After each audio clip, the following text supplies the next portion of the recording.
Yun, magandang araw mga 5-9. Luluto tayo ngayon ng lomi. Yan, luming Rizal, hindi luming Batangas. Yan, 5-9 version to mga 5-9. Ayan, atin nang sisimulan yan. Dahil kasi maulan ngayon dito sa Rizal. Yan, sige. Yan o. Masarap talaga yan pagka malamig ang panahon. Yan. Yan, simulan na natin, no. Suot tayo ng apron. Kasi 5-9. Medyo madumi na aking apron, no. Yan na, sisimulan ko na, oh. Lagay ko na yung itlog pugo. Ating papakuluan muna. Yan. Salang na natin. Yan na, takpan na yan. Yan na, gaya tayo ng sibuyas. Gagamitin talaga, puro sibuyas halos ang gagamitin natin dyan. Ano na din tayo ng mantika o sa kawali. Painit na. Para ating iprito na yung kikiam. Tsaka yung ating mga pantoppings yan. Pati yung ating tawag dito yung siomai. Tsaka yung atay yan. Piprito natin na yan. No? Yan. Natin muna nga ipiprepare yan. Yan muna mga pantoppings natin mamaya. Yan. Tsaka yung siomai. Oh. Chicken at tsaka yung pork nyan. Yung flavor mga 5-9. Halo-halo lang natin.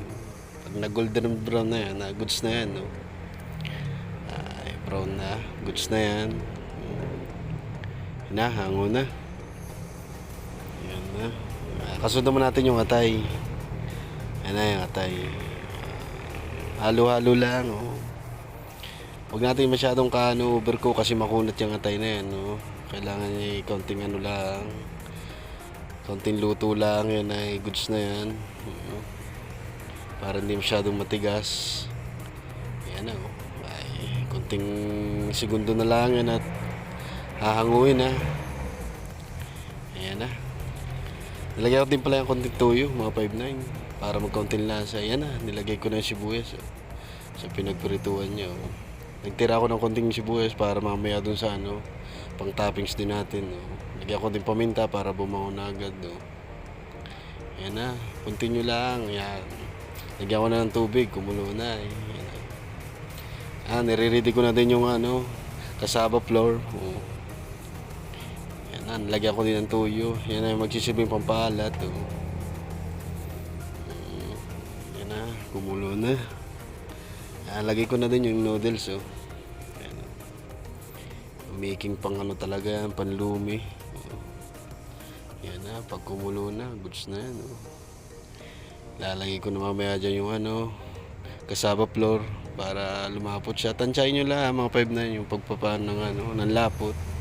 Panlumi lang talaga, oh. Yan na. Ay, lapot na, oh. At mamaya lalagyan pa ng itlog, oh. Yan na. Ah, lapot na. Ay, kunti pa. Ah, nilagay ko na yung itlog ang binate na itlog, oh. Yan na. Ay, masustansya yan mga 5-9, no? May itlog ay. Oh, ay, literal na na oh. Lumi na talaga, oh. Yan na, niready ko na din pala yung ating pang mamaya, oh. Sausawan, oh. Yan na yung mga pampalasa, oh. Yan. Lagyan natin sili, sibuyas, kalamansi, at saka tuyo. Tsaka yan, 5-9, may bawang pa yan. Yan, fried garlic. Na yan, oh. Naluhaluin lang natin. Yan ang papasarap dyan, oh. Mamaya pag nailagay natin sa mangkok yan. Yan na, hinango ko na nga at nilagay ko na sa mangkok, oh. Aba, ay talagang yan, sarap niya sa malamig na panahon, no? Lagay na natin yung mga pantoppings natin, no? Yung atay, kaninang pinirito natin, no? Yan, nilagay ko na mga 5-9.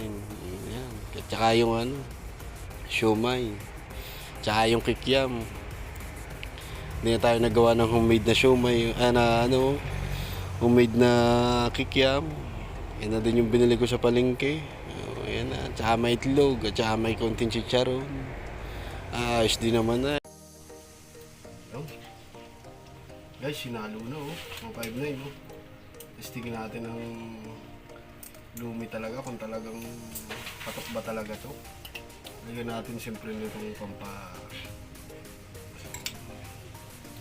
bago tayo kumain ay tayo tatagal sundo yung yan, pa natin. Talagang goods na.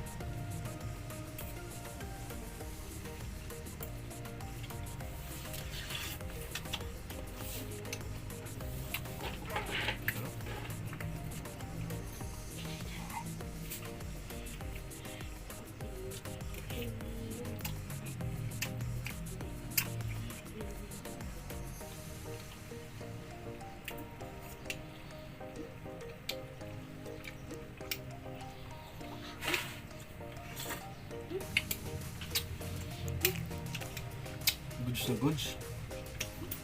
Tama-tama itong mga 5 na yun sa tulad itong malamig ang panahon. Masarap talaga siya. Manalo. Kaya hindi ka mahala ng gastos.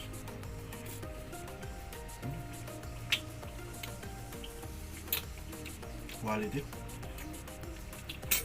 Thank you.